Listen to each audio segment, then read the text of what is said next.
Bismillahirrahmanirrahim. Assalamualaikum warahmatullahi wabarakatuh.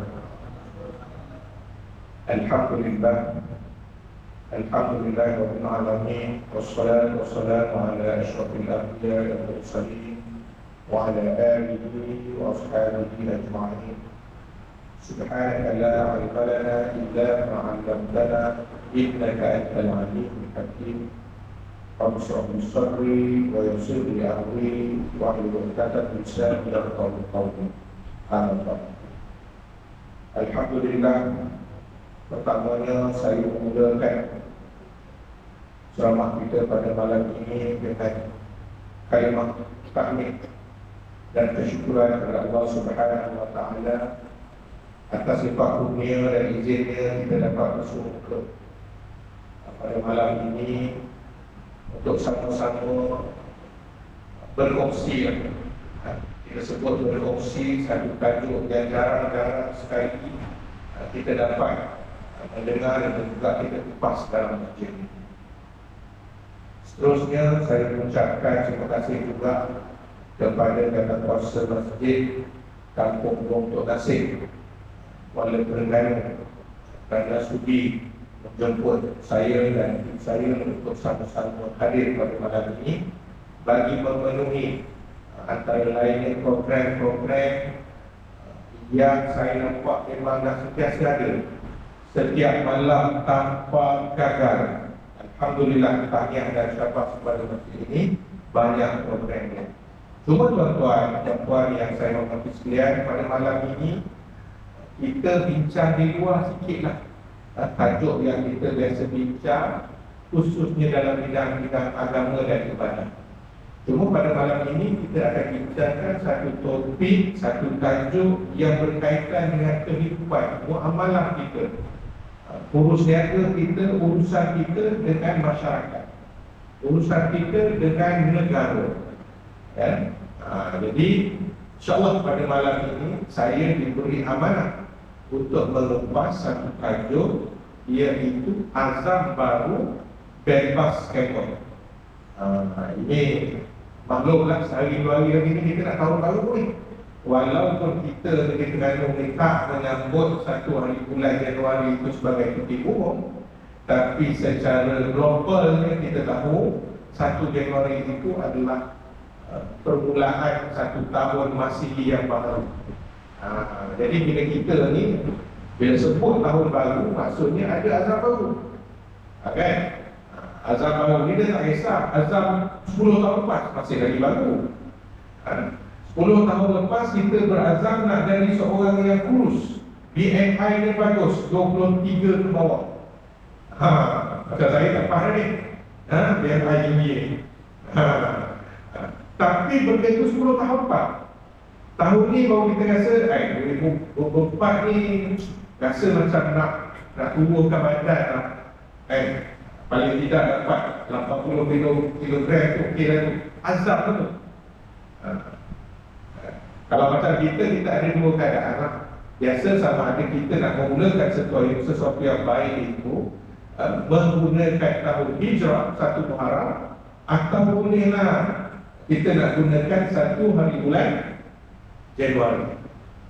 Jadi bersempena kita nak sambut tahun baru ni, sukalah untuk saya kongsikan tajuk kita pada malam ini supaya insya-Allah pada tahun 2024 ini kita tak terlibat dan juga tidak berkait langsung dengan apa yang disebut sebagai scammer.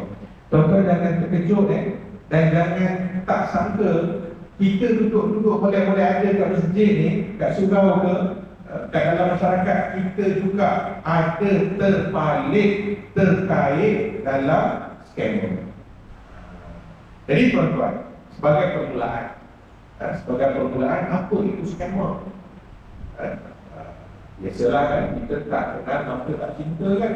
Kena tahu pula dulu tajuk kita ni scammer. Scammer ni apa? Scammer diambil perkataan daripada scam. Scam ni dalam bahasa kita ni adalah penipuan. Kalau dalam kamus Merriam-Webster Dictionary ni dia kata a fraudulent or deceptive act or operation. Sesuatu perbuatan yang menipu dan memperdaya. Ini scammer. Apa sajalah, kalau kita belah kita ni orang kata lebong, kan? Kalau budak-budak muda sekarang ni kata lipat, kan? Lipat. Budak-budak PTNU kata apa lagi? Kena potong tangkwana lah, kan? Tapi biasanya scam. Sekarang perkataan scam ni mudah sangat. Anak-anak kita sekolah pun kebiasaannya dia akan guna scam.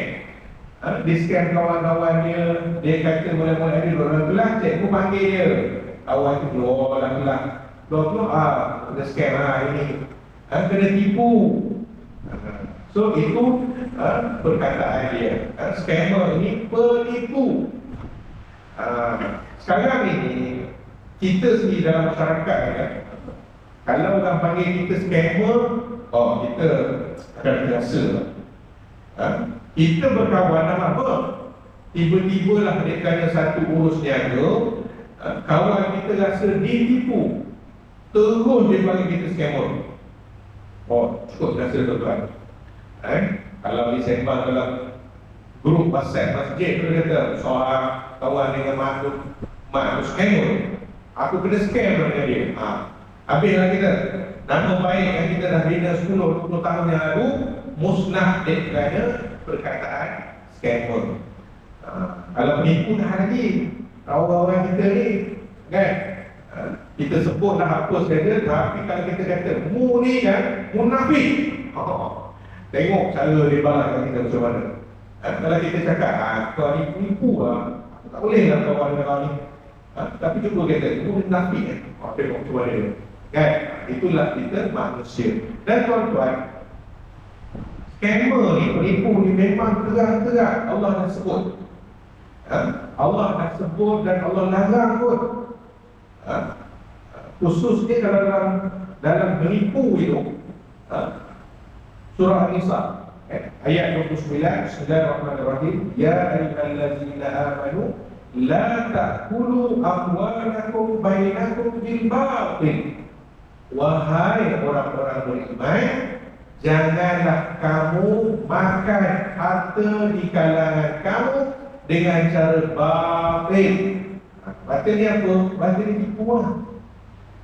Maknanya kita ni, Allah dah ajar kita manusia ini, sesama kita dalam masyarakat, tak boleh menipu, tak boleh memperdaya. Nak niaga molek-molek, niaga dah, tak ada orang larang. Nak buat projek, buatlah. Nak pergi jalan, nak pergi mana, buatlah. Tapi jangan menipu, jangan ambil harta orang. Jangan kata kita kawan, anak-anak kita, adik-beradik kita, berapa ramai yang menipu harta pusaka. Berapa ramai yang sanggup menipu, jumpa peguam, dia kata, Pak Sam, saya adik-beradik ada 8 orang, saya hidup lagi, orang lain pun meninggal. Jadi belaka-belaka tu boleh saya lakuk. Campur dia. Maksudnya kalau kita ni dah amanah, biasanya kita akan minta betul ke yang lain tu dah meninggal, ada suka mati. Tak tahu suka mati, tapi kita boleh buktikan. Dia sanggup pula cari saksi palsu, nak katanya abang sulung dia dah meninggal, padahal abang sulung dia boleh ada duduk Johor, kahwin duduk Johor, lepas tu tak balik, tak betul lah, kan? Tapi orang lain di musim-musim zaman-zaman kita ada WhatsApp, ada telefon, tak ada WhatsApp group. Kita ni kalau tuan-tuan tengok semua ni, saya percaya semua ni ada telefon. Cuba tengok dalam telefon masing-masing ada berapa WhatsApp group. Masjid ni saja ada 2 group. Satu geng 08 dan satu geng 21. 08 ni terawih ni dia. Yang nak buat 8 rakaat dengan yang nak buat 20 rakaat, 21 rakaat. Kan? Itu dah dua grup masjid tu. Tambahlah pula ada grup surau pula. Lepas tu grup JPKK. Ini belum grup mati lagi. Grup sekolah takkanlah tak ada grup adik-beradik, kan? Jadi akan ada juga orang yang menggunakan pelbagai helah lah. Dia ingat lawyer boleh kautin ke? Tak boleh, bukannya senang. Elok-elok dia kata dah tak ada orang lain, ataupun dia ni dia kata saya ni dah dapat lah, saya sebagai pentadbir secara total, sebab adik-beradik yang lain semua dah serah saya. Ramai bab tipu ni dia tak kira. Atau ada orang kata kalau kepiah kat di atas kepala pun ada lagi yang tak tipu, kan? Ini mungkin orang terasa lah. Tapi nak sebutnya tipu ni dia tak kira orang, dia tak kira bangsa, dia tak kira agama, dia tak kira had umur. Asal dia boleh lipat, dia lipat. Asal dia boleh dapat, dia dapat. Itu yang pertama. Begitu juga dengan hadis Nabi. Nabi sendiri ada sebut dalam hadis yang diriwayatkan oleh Abu Hurairah, Nabi SAW telah melalui timbunan makanan yang dijual seraya memasukkan tangannya ke dalam timbunan makanan tersebut dan mendapati jari jemarinya basah. Rasulullah SAW bersabda, apakah semua ini wahai pemilik makanan? Lelaki itu jawab, makanan ini telah ditimpa hujan wahai Rasulullah. Seraya Rasulullah bersabda, kenapa tidak kamu jadikan yang basah itu di sebelah atas agar manusia dapat melihatnya? Barang siapa yang menipu, maka ia bukan dari agamaku, yakni tidak sempurna agama Muhammad. Memang berlaku zaman Nabi, seorang peniaga ini di pasar Madinah ini, apa dia buat? Dia masukkan, dia soroklah kurma yang kena hujan tu di bawah. Tak cantik lah, kan? Mungkin nak kena, dia kena air lembu lah, lembab, kan? Dia letak di bawah, yang atas tu yang kering, yang comel. Nipu. Ini belum cerita tipu timbangan, belum cerita tipu grade. Kan zaman-zaman baru ni yang kata isu beras, kan? Beras tak cukup. Bagaimana beras tempatan biasa diisytiharkan sebagai beras import, kerana nak jual RM4.70 kilo, berbanding dengan beras tempatan RM2.50. Berapa ramai yang buat itu? Kan? Yang mana tangkap lah, yang tak tangkap ni nak cakap apa? Diamlah. Tak boleh lah dikerja, kan? Biarlah dia, moga-moga dia diinsaf yang pertama. Kalau tak kata kena dengan pihak kuasa, biar diinsaf, jangan hilang.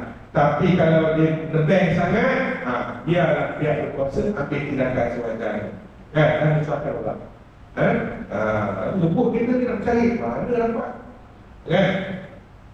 Okay. Itu yang pertama, berkenaan dengan scammer itu tadi. Kenapa? Kerana sekarang ni tuan-tuan, scammer ini memang berleluasa. Saya kebetulan rasa dalam 2 bulan lepas, kebetulan dapat keluar berbicara dengan pihak PDRM, negeri negara. Memang kita tahu isu yang paling utama sekarang ni bukan sahaja di negeri negara, di satu Malaysia, di seluruh Malaysia, isu yang utama, jenayah utama sekarang ni adalah jenayah scam. Alhamdulillah negara kita ni pihak berkuasanya hebat-hebat, SB bagus, kan? Underground semua ni TikTok. So kejadian-kejadian sak besi, kejadian militan tu tak ada, tak banyak. Semua tu dalam kawalan. Tapi yang geng-geng scammer ni, dengan mental scam, dengan online, dengan love scam, dengan apa lagi, macam-macam. Okay? Sekarang ni banyak sangat. Dan yang terlibat ni bukan orang kecil-kecil, bukan orang biasa-biasa ni. Orang yang hebat-hebat, yang bergelar, yang pengajiannya sampai ke PhD, yang profesional, hatta lawyer sendiri pun ada yang menipu. Dan mungkin juga ada yang menipu. Dan isu ini menjadi satu bala lah kita kata, kan? yang tak boleh nak dikawal secara total. Sebab apa tuan-tuan? Sebab skamer ini dia bukan bergerak sendiri. Dia ni kalau nak menipu, dia perlukan orang-orang macam kita, macam tuan-tuan. Kenapa saya kata macam tu? Kerana skamer-skamer ini akan bergerak dengan pantas kerana apa yang kita istilahkan sebagai kedai account. Selagi mana adanya kedai account, ada je orang-orang yang bersedia untuk memberikan nombor dan juga kemudahan perbankan dia kepada puak-puak ni, maka selagi itulah skamer ini akan berterusan. Sebab apa tuan? Skamer ni kalau dia nak menipu, dia tak akan pakai nama dia. Saya lah contohlah. Kalau saya bukan peguam kan, agak-agak kalau saya mengaku pada tuan-tuan saya ni peguam, agak-agak saya pakai nama betul saya ke nama timang-timangan. Mesti pakai nama timbangan dia. Sama lah juga dengan skamer. Skamer kalau dia pergi scam duit orang, suruh transfer, dia tak akan transfer, tak akan minta kita transfer ke akaun dia, syarikat dia, tak akan. Saya ada satu contoh tuan-tuan. Baru-baru ni awal tahun, pertengahan tahun, saya kebetulan ada satu hamba Allah ini jumpa saya di depan. Dia kata, "Ustaz, nak minta tolong sikit sebab saya ada masalah." Masalahnya, saya ada beli kereta. Beli kereta dah bayar duit, tapi kereta tak dapat. Saya tanyalah, kok beli kereta benda? Katalah saya beli, mula-mula saya diperkenalkan oleh macam dia kata adik angkat saya lah. Adik angkat saya ni dia orang bengkel. Kebetulan saya hantar kereta di bengkel. Jadi dia pun kau lah, kau nak tak satu Mercedes-Benz E200. Kalau C200 busuk-busuk sekarang ni kan, yang baru ni lah, yang W203 ke 205, saya tak ingat dia kod dia. Yang kecil comel itu. Okay. C200 paling tidak 145-150. Itu harga standard. Tuan-tuan boleh tengok. Jadi dia report, okay lah, baru pencen dapatkan kerjaan, duit gratuity 300 lebih lah. Kebetulan ada duit. Jadi dia kata, kok nak beli tak? Harga kereta boleh buat dalam 150, tapi kita boleh dapat harga kereta ni dengan harga 75,000. Kok nak? Separuh tuan-tuan. Separuh 50% off. Tapi kereta ni kosong lah dia kata. Istilah dia kata kosong. Tak tahulah macam mana kan. Kita import dari mana, excise tak bayar lah, apa semua lah, segala maknanya lah disebut. Tapi yelah, 75,000 pun apa lah sangat. Pada kita beli kereta biasa-biasa tu kan 3 bintang ni sedap ni pakai ni kan. Jadi Bozal saya pun beli lah. Saya bagi pada dia duit 40,000 sebagai deposit. Separuh dulu lah saya bagi, sebab dia janji dalam 3 minggu dapat. Okay lah, saya tunggu. Lepas tu Bozal dia bagi tengok tak lah. Bozal sampai saya nak beli tu, tiba-tiba adik angkat saya di kampung ada sesuti lagi kereta Raptor pula. Raptor ni dan Ford Raptor. Harga tu mahal lah, tapi boleh beli dengan harga 40,000. Okey lah, saya beli harga suti, Raptor ada suti. Sebelum okey lah, saya pun bagilah juga 20,000. Ada tadi tuan-tuan 40,000 campur 20,000, 60,000 kan. Jadi dia datang jumpa saya, dia kata macam mana, boleh tak nak dapatkan balik? Saya kata kok bayar mana? Saya bayar adik saya ini di kampung bayar ke akaun ni. Akaun siapa? Dia sebutlah satu nama perempuan. 2 orang. Maknanya untuk Mercedes tadi itu orang lain, untuk yang ini orang lain pula. 60,000 pada 2 akaun. Lepas tu, kau kenal tak orang tu? Kenal dah orang tu suruh. Kau rasanya kau kena tipu dah ni. Tapi receipt semua ada, transfer akaun semua ada. Betul tak ada? Tapi nak dapatkan tu kita tak tahu.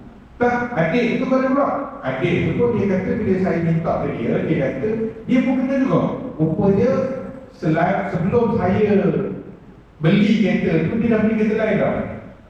Okeylah, tak apalah. Kalau macam tu, kalau nak saya bagi tahu lah, adalah kaedah undang-undang yang kita boleh guna, kita boleh cuba untuk dapatkan. Sama ada sipol pun boleh, jenayah pun boleh. Kita cuba buat. Bincang, dia kata tak apalah kita lagi. Saya nak beli air. Dia pun kira beli air dekat saya, orang dia cakap,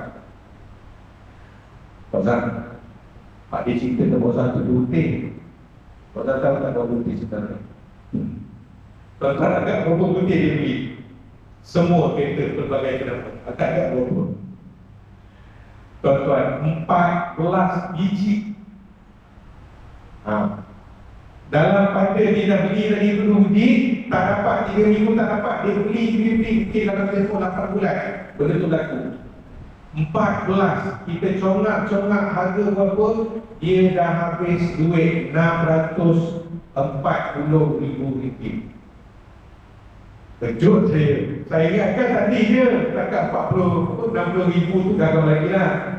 Kan, kita bolehlah buatlah macam mana pun, setidak-tidaknya kita tahu kat mana apa orang yang menjual ke apa, kita boleh cari lah. Tapi dah 600 lebih 14 lebih saya kata, Pak tak cerita betul saya dah. Dia pun salah lah kata. Betul lah dia kata. Sebab bila tuan sebut itu, saya pun macam mana nak buat, macam mana. Jadi tuan-tuan, nak katanya mangsa tadi Pak tadi tu, dan duit gratuiti 350,000 lesap, habis lah. Tambah pula dengan duit simpanan dia, ditambah haji ke, SB ke apa ke, yang mana ada lah. Sebab nak cukupkan lah tu 40. Lepas tu kalau pergi kat saya nak dapat nak ke 40 agak-agak, berapa fee saya ambil? Pergilah mana-mana peguam pun, boleh dapat beli kereta mesti pun.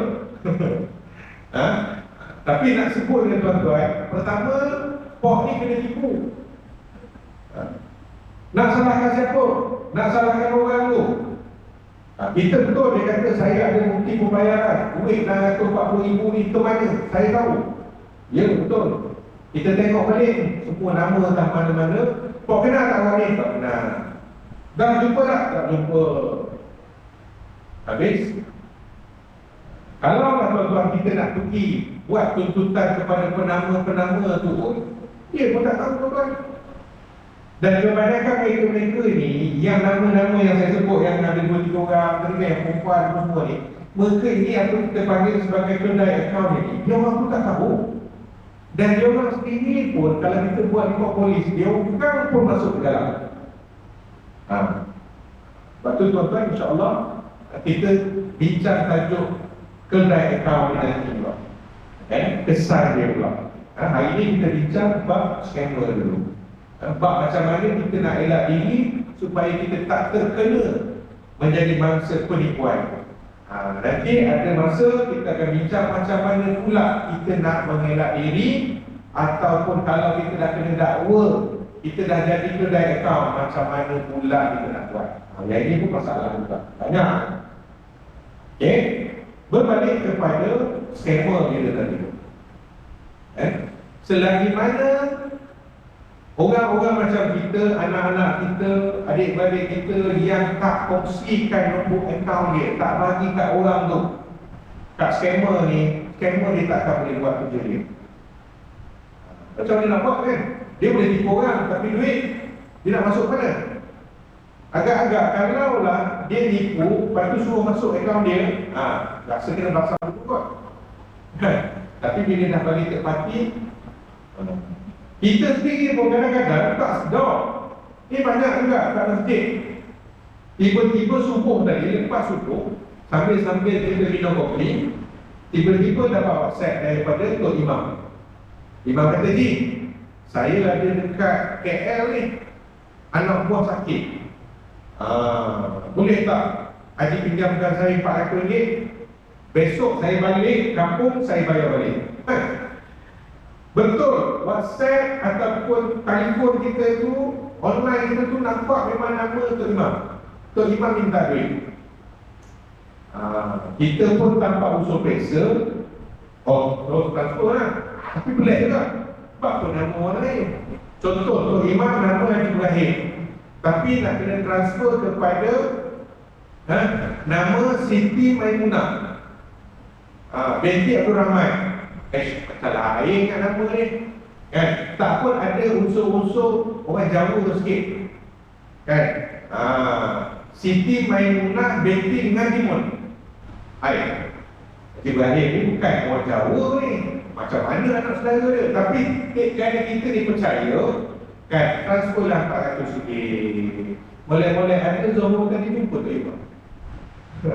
Mak, Imam tu minta duit tadi. Macam mana dah nak buat? Kejut dia. Ji, saya tak mana, tak minta apa duit tadi. Dah. Itu biasa kata tu, geng-geng kita mesti surau. Dan sekarang ni kalau tuan-tuan tengok, musim-musim orang dapat voucher tunai kan, apalah sebuahlah kan. Kalau dulu kita ada BRIC, sekarang ni ada e-Madani kan. Tengoklah dalam telefon kita tu. Saya tengok telefon ramai yang dapat ni. Dia kata ni, program bantuan e-wallet berjumlah 300 sebulan diberikan rakyat Malaysia. Adakah anda layak? Dia bagi link, sila klik https://str2024my.com/inc bantuan kerajaan. Lepas tu My Kasih XYZ. Tuan-tuan, apa benda ni? Tuan-tuan klik tak? Saya tanya soalan tu rumah ni, klik tak? Klik. Kadang-kadang jangan dibuat klik, akan kliknya nak tak yang bagi tu kawan kita kan? Kita akan kliknya, tak kira lah betul ke tidak. Tapi tuan-tuan tahu tak, the moment pada saat kita klik, maka kita dah benarkan virus ataupun teknologi pihak scammer ni, dia akan duduk dalam telefon. Jadi bila dia dah duduk dalam telefon kita, segala data yang ada dalam telefon kita, dia boleh tahu. Pertama, kalaulah kita ni jenis simpan password, username dalam notes, dia ambil. Kemudian kita kan ada online banking kan, ada TAC, ada apa semua tu, dia dapat. Kemudian apa lagi? Social media, kita ada Facebook, kita ada Twitter, TikTok, Insta, semua dia ambil. Kita dapat 300 ke, kita rugi 30,000. Rugi tuan. Pertama saya nak tanya, perlu ke kita nak klik benda-benda macam ni? Perlu tak? Agak-agak tuan-tuan, kalaulah orang kata, pergi nak cek kok dapat, agak-agak kita nak pergi cek ke tidak? Tak payahlah. Pertama kita tanya diri kita balik, aku ni gaji berapa ribu? Pencen aku ni berapa? Last position aku ni berapa? Susah ke 54? Kalau kita ni pencen pun 44, agak-agak kita dapat tak tuan-tuan? Tak dapat. Yang kita menggakal pergi klik tu berapa? Yang kita sengaja nak isi program tu berapa? Tapi ramai kan? Rasa-rasalah kan, pokoklah manalah tahu nama kita naik kan dapat. Tak payah tuan-tuan, negara kita ni ada sistem. Bantuan-bantuan ini dia dah kena pasti dah siapa. agak-agaklah kalau kita ni dah 10 tahun tak pernah dapat bantuan, jangan mimpilah kita akan dapat bantuan oleh tahun atas dasar apa sekalipun, melainkan sesuatu yang kita tahu lah. Tapi kalau dek kena, oh kita dapat, kita ni B40 lah, kita ni tak pernah ni lah dapat B40, kita ni all the way keluar universiti terus dapat jadi pegawai, pencen pegawai, tak mana B40, tak mana kita dapat, tak dapat. Tak payahlah kita nak cek, nak semak, memang tak layak. Dan kita nak sebutnya, sistem kita, kalau orang tu layak, nama dia memang dah ada dalam senarai. Kalau zaman dulu dia ada senarai e-kasih, semua penerima, ibu tunggal, anak yatim, orang yang sebatang kara, sakit, semua ada. Tak payah tanya sistem lah, pergi ke tanya DPKK cukup. DPKK yang pegang senarai orang-orang susah dalam kampung kita. Apa hal pula kita ni yang rasa-rasa macam layak pergi nak masuk? Itu yang pertama. Banyak sangat ni, kalau ada link-link tersebut, jangan klik. Kadang-kadang link yang ada pun, bila kita tengok, entah apa-apa pun, dia punya perkataannya. Ini kalau sebelum ni kan ada yang terima kad jemputan, ya tak? Dia kata jemputan kahwin ni, kawan-kawan kita satu KT masa pergi Mekah kan, jemput macam itu. Sebab kadang-kadang bila mana mereka dapat hack of phone kita, segala kita punya senarai kenalan kita, dia kenal, dia tahu, dia boleh duplicate, dia boleh hantar WhatsApp bagi tahu. Ni pun kalau kita tengok bukan orang lain, kawan-kawan kita juga. Bila kita tanya telefon nombor dia betul, betul lah, pasal aku kena hack lah nombor tu. So, kalau zaman sebelum ni adalah bukan zaman lah, sebelum mungkin dalam sebulan dua, yang kecoh pasal APK. APK apa kita panggil aplikasi online.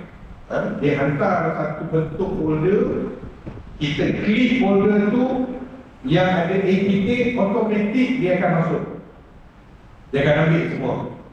Sekarang ni bila ramai orang dah buat pendedahan, jangan klik, jangan download, jadi dia tak buat APK, dia buat link pula, nama tak apa-apa. Kita ni kalau yang official, mesti ada kebiasaannya, mestilah daripada laman web rasmi kerajaan yang ada hujung dia perkataan .gov.my. Itu biasa. Kalau tuan-tuan terima link yang tak, yang lain daripada itu, .id, .sg, maksudnya itu adalah laman web duplicate, laman web palsu. Bila mana kita masuk dalam tu, nayang. Okay? So, sikit lagi berkenaan dengan skema juga yang biasa.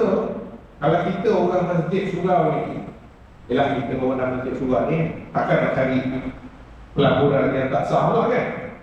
Buat apa nak pergi masuk dalam skim judi, skim marah apa pun ni. Kita lebih berminat kepada skim pelaburan patuh syariah. Ramai tak sekarang ni mereka-mereka yang mempromosikan kononnya pelaburan patuh syariah. Dia letak poster, gambar ustaz-ustaz, gambar tuan guru, gambar menteri agama, dia letak. Dia kata pelaburan patuh syariah. Mudahnya,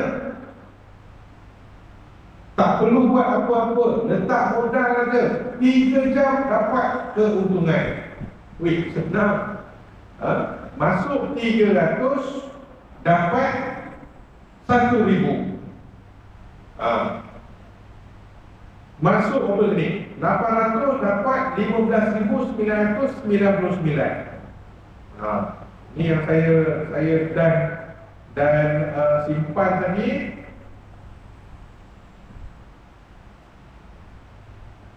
Okay. Dia kata package pelaburan basic, modal 1,000, untung 30,000.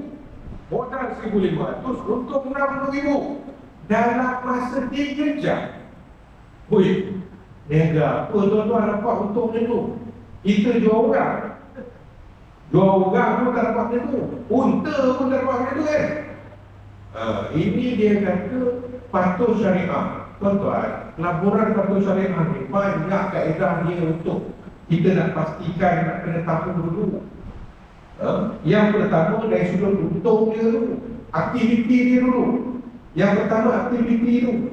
Kalau aktiviti itu aktiviti yang patuh syariah, tidak melibatkan riba, tidak melibatkan judi, arak atau barang-barang haram seperti khinzir dan lain-lain itu, maka pelaporan itu, aktiviti itu sah. Tak apalah. Tapi mana punya pelaporan yang boleh jana pendapatan keuntungan yang berlipat kali ganda? Berapa kali itu? 1000 kali itu dalam masa 3 jam. Kita yang niaga biasa-biasa lah, niaga nasi lemak pagi-pagi, agak-agak kita tahu untuk kita hari itu pukul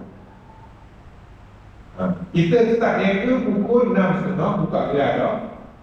Pukul 8, pukul 9 insyaAllah habislah segantar, 2 gantar sekali dengan sedagang. Agak-agak pukul berapa kita boleh tahu keuntungan kita? Selepas tempoh itu paling cepat. Itu belum lagi kita nak tolak duit modal untuk esok, kan? Susah bukan nak kira. Tapi mereka ini kata patuh syariah 3 jam. Kita tak terpercaya. Aduh, saya pernah jumpa tuan-tuan dulu masa saya servis dulu. Saya dengan agensi kerajaan juga dulu memang mengawal selia dan mengambil tindakan kepada skim-skim cepat kaya. So kalau ada skim-skim ni cepat lah, antara itu antara tugas kami lah. Kadang-kadang bila kita tengok, Masya Allah, macam-macam lah kaedah yang dia buat nak menyatakan kononnya dia ni patuh syariah. Tapi kita pun tak mudah. Tak ada alasan nak kata 1% syariah pun tak. Memang macam-macam dengan pelaporan tak ada dokumen. Kalau buat perjanjian yang tak ada, main ambil duit itu, penat kita, kan? Tapi nak sebut tuan-tuan, mereka ini memang sentiasa akan apa kita panggil meningkatkan ilmu mereka. Dia akan ubah. Tuan-tuan ingat tak, kita di Terengganu ini dulu ada skim kita panggil nama Tok Belaga, kan? Skim Tok Belaga, skim Forex. Tok Belaga ni saya ingat dekat depan Maidin kita ada dia punya banner besar kat Sempang. Skim Tok Belaga, skim pelaburan emas. Tahu mana dia nak kata pelaburan emas ni patuh syariah? Gold investment yang paling susah sekali nak dapat syariah compliant. Sebabnya dia terlibat dengan barang ribawi, kan? Emas, kan? Emas, perak, beras, gandum, kurma, bali, kan semua barang-barang ribawi. Tahu macam mana dia nak kata mudah saja, kan? Dan ramai juga alam yang terlibat. Dan kadang-kadang kita jangan terkejut tuan-tuan, skim-skim macam ni, mereka ini memang bijak. Kalaulah mereka ni menyasarkan atau mensasarkan golongan orang ahli agama, orang masjid surau ni, mereka akan gunakan individu-individu yang berpengaruh di masjid dan surau, orang agama lah. Ni saya minta maaf lah, mungkin ada ustaz-ustaz yang tak berkenan dengan cara saya ni, tapi itulah hakikat dia. Kadang-kadang kita ni tak salah nak jadi duta, tak salah kita nak nyatakan, nak bagi tahu, nak kempen, tapi biarlah produk syarikat pelaburan yang kita nak bagi tahu pada umum masyarakat ini adalah produk yang patuh syariah. Kita sendiri dulu kena tahu. Janganlah kita pula nanti lebih sungguh dari luar. Kita tak tahu, patuh syariah, itu, kita nak. Sebab tu kalau skim-skim ni biasa tuan-tuan, kalau di kampung-kampung lah, antara orang-orang yang memang disukai oleh scammer ini adalah pertama Tok Imam, kedua ketua kampung. Dia kalau dapat 2 orang ni, jackpot lah. Satu kampung dia lega. Sebab 2 orang ni bawa pengaruh yang cukup besar dalam masyarakat. So dia buat apa macam pecah petak rumah lah. Tapi nak sebut tuan-tuan, scammer ni sekarang kita sendiri pun tak tahu. Kita pun tak kenal dia. Dia pandai mengubah imej. Dia pandai berkata-kata, percaya. Jadi untuk kita lah, masyarakat umum kita ni, yang pertama sekali, untuk kita elakkan daripada kita terjerumus dengan scammer ni, kita kena buat apa kita sebut sebagai semak dan imbang. Kena tanya. Contohlah kalau kita dapat panggilan telefon, dia kata dia dari bank sekian-sekian, dia kata kita ni ada hutang lagi tak berbayar. Kalau kita tak jelaskan, kita kena tangkap, akaun kita kena beku. Pertama kita tanya tuan-tuan, adakah aku pernah berurusan dengan bank itu? Kalau kita tak ada kena mengena dengan bank itu, tak payah jawab telefon pun tak payah. Even kalau kita dapat panggilan telefon daripada orang yang mengaku diri dia ni dari PDRM,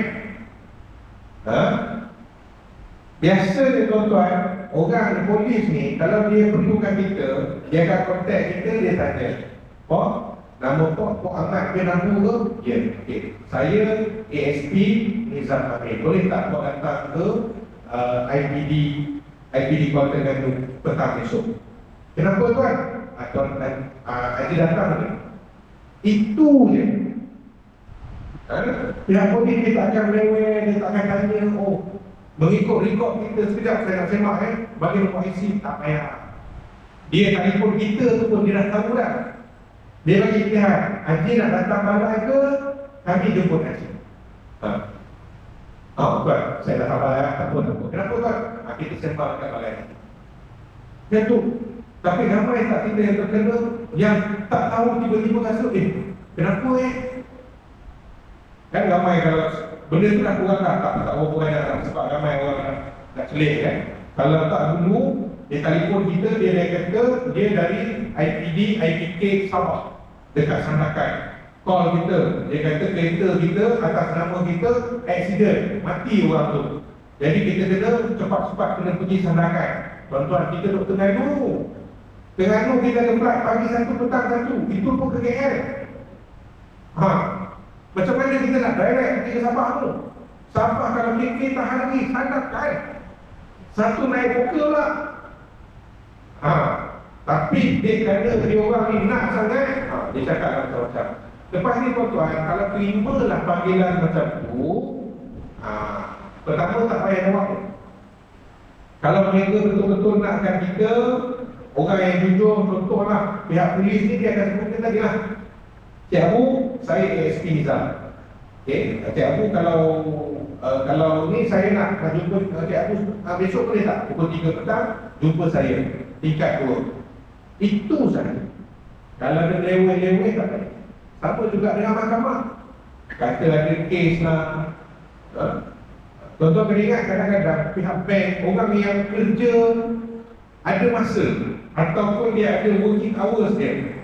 Kalau dia call tuan-tuan luar tempoh tersebut, jangan layan. Contoh, kita hari Jumaat cuti, Jumaat dan Sabtu cuti, tapi yang telefon kita Lembaga Hasil Dalam Negeri Alustar, Mahkamah Tinggi Johor Bahru. Telefon hari Jumaat, lupa kat tadi. Gaji benar dia nak kerja apa? 2 masa ni. Tak payah, memang tak ada ni. Dan orang-orang ni dia tak akan main telefon lah. Sebab tu tuan-tuan ingat tak? Ada kes yang sebenar, kes mahkamah. Kadang-kadang kita tak tahu pun kita terima sama. Betul tak? Kita ni betul lah ada hutang kredit card masa zaman kerja dulu. Lepas tu kita berhenti, kita pun ingat malah nak bayar. Dah kerja kat tempat lain kan, dah masuk government. Masa kerja ni, masa kerja swasta. Kita buat pinjaman, loan nak kahwin, buatlah 30,000 dan nak bayar 10,000. Adalah balance lagi 40-50,000 masuk dengan keuntungan ke dengan faedah dia kan. Tiba-tiba kita di-bankruptkan. Ramai tak yang kena? Ramai. Sebab tu, tuan saya tak pernah terima sampai ni. Saya tak bilang rumah pun. Dulu pas buat loan ni, awak guna alamat mana? Alamat ofis sama kan? Mungkin dia dah hantar kat sana. Maknanya tuan-tuan, kes macam tu pun sampai kita kena bankrupt, tahu kita tak tahu. Dan pihak mahkamah dia tak ada masa nak kontak kita. Bukan kerja dia. Kadang-kadang kan dia call kita, dia kata saya pegawai eksekutif Mahkamah Tinggi Kuala Tenggara. Kamu ni ada satu kes ni, kena selesaikan. Tuan-tuan, tak ada maknanya mereka pegawai-pegawai ni nak telefon kita. Atau kami sendiri pun nak berhubung dengan mahkamah pun kena ada kaedah, kena ada cara. Bukan yang main boleh telefon. Ini kadang-kadang kita terkejut juga. Yang telefon dia kata di magistrate. Magistrate telefon kita, hebat benar kita. Kita timbau balik zaman untuk nenek kita dulu. Magistrate ni siapa? Itu berani kata kan, siapa kamu?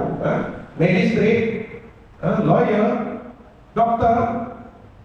Bila dia tahu ahli muzik, apa kan? Nak kata dia magistrate ni tinggi lebih tinggi daripada dia. Tapi dia ni kononnya magistrate yang kontak kita. Jadi tak betul lah semua. Jadi waktulah tuan-tuan, sikit masa lagi kita kena ingat yang pertama, kita kena buat sembang timbang tanya. Sebab itulah Islam pun mengajar kita juga kan. Fas'alu ala dzikri in kuntum la ta'lamun. Tanyalah orang yang tahu kalau kamu tak tahu. Janganlah mandai-mandai. Ini tidak dah bayar, dah transfer baru tanya. Habis lah. Sebelum bayar tanya dulu. Sama ada tanya orang tu, tanya orang sendiri. Masuk skim apa pun, nak buat itu ke, nak buat ini, orang minta kena bayar, semak dulu. Kita banyak sekarang sekarang ni. Kerajaan pun ada pusat panggilan 997. Tuan-tuan boleh kontak, call dia, cik saya nak tanya nombor akaun ni betul ke tidak? Boleh. Jadi kita kena buat betul lah. Sebab tu tuan-tuan, saya menyeru pada semua, mulai saat inilah, jangan lagi terlibat dengan scammer. Jangan rasa ada niat pun di hati ni untuk nak dekati mereka. Sebab pertama, scammer ni untuk yang kononnya menjanjikan untung besar, takkan ada. Kita ni takkan dapat untung yang besar sekelip mata. Tak. Sebab tu masa zaman saya dulu tu, bila kita buat kempen-kempen masyarakat ni, kalau yang melibatkan skim-skim pelaburan, kita akan kata, kita akan gunakan perkataan TIPU. T, tidak akan rugi. I, indah kabar dari rupa. P, peluang hanya sekali. U, untung besar. Memang kena tu. Kalau ada elemen ni, minta maaf lah tuan-tuan, tak payah lah kita. Dan insyaAllah nanti tuan-tuan, ada masa nanti kita akan kupas pula tajuk berkenaan dengan kedai account. Sebab kedai account ni kita tak kira.